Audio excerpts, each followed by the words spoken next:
सोचें, ग्रह पर एवोल्यूशन ने जीवन के वजूद के लिए किसी तरह का सहारा ढूंढ लिया है। पृथ्वी पर जीवन ने ठंड का सामना करने का रास्ता निकाला है। वॉशिंगटन के नॉर्थ कैस्केड माउंटेन्स पर मैदान पूरे साल बर्फ से ढके रहते हैं। ये मेरा अहाता है और यहाँ वॉशिंगटन के नॉर्थ कैस्केड्स में सचमुच गहरा बर्फीला रास्ता है। मैं हर जगह अपने डॉगी को साथ ले जाती हूँ, उसे बर्फ बहुत पसंद है। प्रोफेसर रॉबिन गॉर्डनर ऐसे जीवन की खोज करती हैं जो इस जमी हुई दुनिया में मुश्किलों को चुनौती दे सके। पृथ्वी पर जीवन कई अरबों साल के एवोल्यूशन का नतीजा है। ये जानना नामुमकिन है कि सौर मंडल और उससे परे दूसरी जगहों पर जीवन कैसा होता होगा। हम सिर्फ इतना कर सकते हैं कि पृथ्वी पर उन जगहों पर जाएं जहां के एक जैसे हालात हों और देखें कि वहां जीवन कैसा है। रॉबिन ऐसे जीवन की तलाश कर रही हैं जो हमारे सौर मंडल के बर्फीले चांद पर रह सकें। यूरोपा बृहस्पति के चक्कर लगाते 67 चांद में से एक है। सतह का तापमान 0 से 370 डिग्री नीचे तक गिर जाता है। सतह बहुत ही सख्त बर्फ से ढक जाती है, लेकिन पूरी सतह पर अजीबोगरीब निशान अंदर चल रही हलचल को बयां करते हैं। बाहरी सख्त खोल के ठीक नीचे नर्म बर्फ की एक परत लगातार बहती रहती है। हल्का करंट जीवन देने वाले खनिजों को चांद पर घुमाता रहता है। इससे एक उपजाऊ वातावरण पैदा होता है जिससे जीवन को फायदा मिल सकता है। माउंट बेकर पर रॉबिन उस तरह का जीवन ढूंढती हैं जो यूरोपा पर भी हो सकता है। मुझे यहाँ कुछ दिख रहा है। अरे वाह, गुलाबी बर्फ। तो यहाँ पर स्नो एल्जी रह रही हैं। रॉबिन की इस एल्जी को क्लैमिडोमोनास निवेलिस कहते हैं, लेकिन सामान्य भाषा में इसे वाटरमेलन स्नो कहते हैं। उन पौधों से अलग जिन्हें बढ़ने के लिए मिट्टी चाहिए, एल्जी जमे हुए पानी के क्रिस्टल्स पर भी फल फूल सकती हैं। वो एक गुलाबी सनस्क्रीन पैदा करती है जो उन्हें सूरज की तेज रोशनी से बचाती है। ये सतह के ठीक नीचे थोड़ी गुलाबी सी होती है। ये बहुत अच्छी है और जैसे जैसे मैं नीचे खोद रही हूँ ये और गुलाबी होती जा रही है और इसलिए एल्जी के हालात सतह के नीचे और भी ज्यादा अच्छे हैं। माउंट बेकर एल्जी सर्दी में 0 से 14 डिग्री नीचे के तापमान में जिंदा रह सकती है। यूरोपा की सतह पूरे साल 20 गुना ज्यादा ठंडी रहती है, लेकिन सतह से करीब 3 किलोमीटर नीचे एक बर्फीली गुफा में बड़ी झीलों से भी ज्यादा पानी जमा है।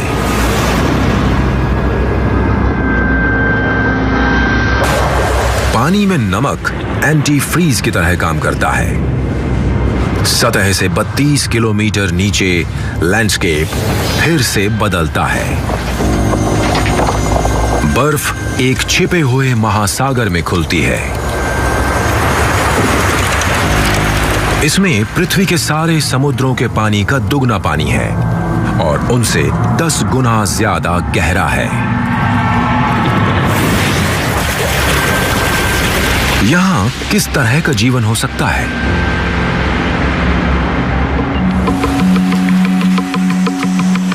यहाँ सिर्फ नमूने लेने से ही हमें ये समझने में मदद मिलेगी कि ये यहाँ कैसे पनप रही हैं, और तब ये हमारे लिए इसे ग्रह के बाहर ढूंढने की कुछ संभावनाएं खोल देता है। माउंट बेकर की एल्जी ने जमी हुई दुनिया में जीने के लिए खुद को ढाल लिया है। अगर ये समूह बसंत के गर्म वातावरण और गहरे हाइड्रोथर्मल वेंट वातावरण, बर्फीले वातावरण या फिर सूखे एंटार्कटिक के रेगिस्तान में मिलते हैं तो ये वातावरण के मुताबिक खुद को ढाल लेते हैं। ओ स्नो एल्जी, तुम्हारा जवाब नहीं। रॉबिन की एल्जी पृथ्वी पर हर वातावरण में जिंदा रहती हैं।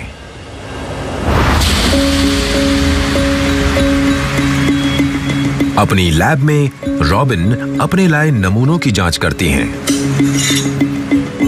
नमूनों में जीवन भरा पड़ा है। उन्हें अब वो सबूत चाहिए जिनसे ये पता लग सके कि कैसे एल्जी विकसित हुई और पहाड़ी वातावरण में फलने फूलने के लिए खुद को ढाला। इससे ये भी पता चलता है कि पृथ्वी पर जीवन ने बेहद मुश्किल वातावरणों को झेलने के लिए खुद को ढालने के कितने तरीके अपनाए।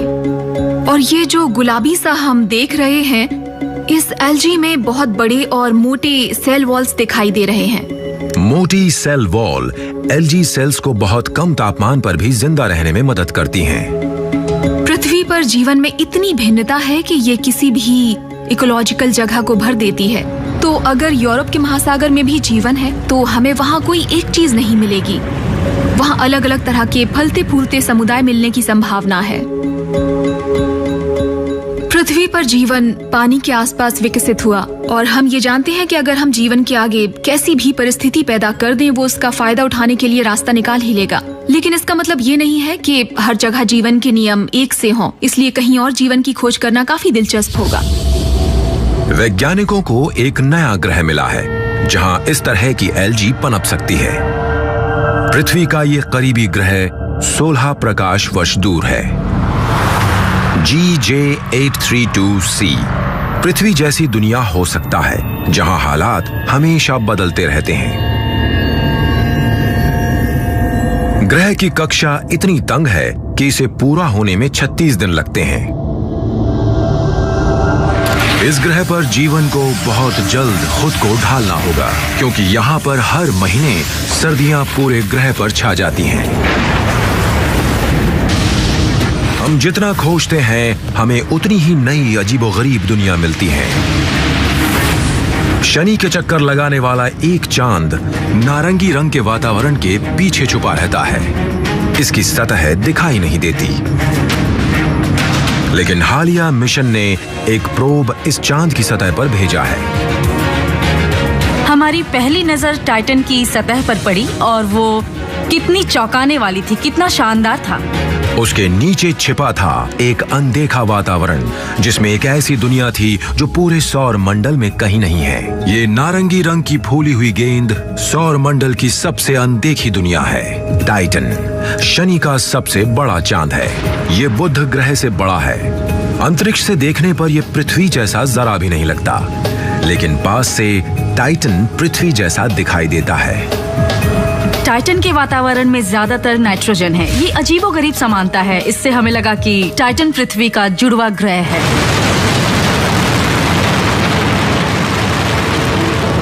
सन 2005 में वैज्ञानिकों ने हाइगन्स प्रोब टाइटन की सतह पर भेजा।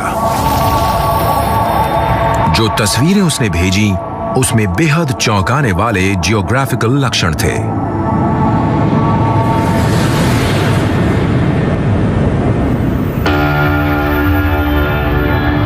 प्रोब ने टाइटन के मोटे नारंगी रंग के वातावरण के पीछे का रहस्य खोला। हमारे सौर मंडल में कुछ बहुत ही अजीब। टाइटन की सतह पर झीलों का एक जाल था, पर कौन सी चीज 0 से 290 डिग्री नीचे लिक्विड रह सकती है? यह है लिक्विड मीथेन का समंदर। पृथ्वी के पानी की जगह वहाँ पर मीथेन ने ली हुई है। ये भाप बनकर टाइटन के वातावरण में चला जाता है, दूसरी जगह पर जाकर बरसता है, फिर इससे नदी और झरने बनते हैं जो बाद में झील में मिल जाते हैं और ये सिलसिला चलता रहता है। ये यूटा की पॉवल झील है। खड़ी चट्टानों की एक बाड़ घाटी के चारों ओर है। यहाँ का नजारा टाइटन की झील और घाटियों की नकल है। रैल्फ लॉरेंस टाइटन की झील को समझने के लिए स्पेस प्रोब्स बनाते हैं।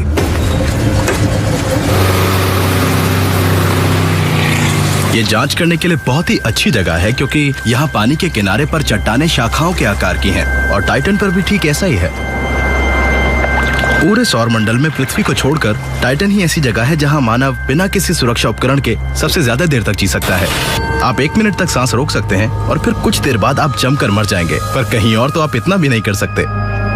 टाइटन के मीथेन के समंदर इस अनदेखी दुनिया में जीवन के बारे में बता सकते हैं।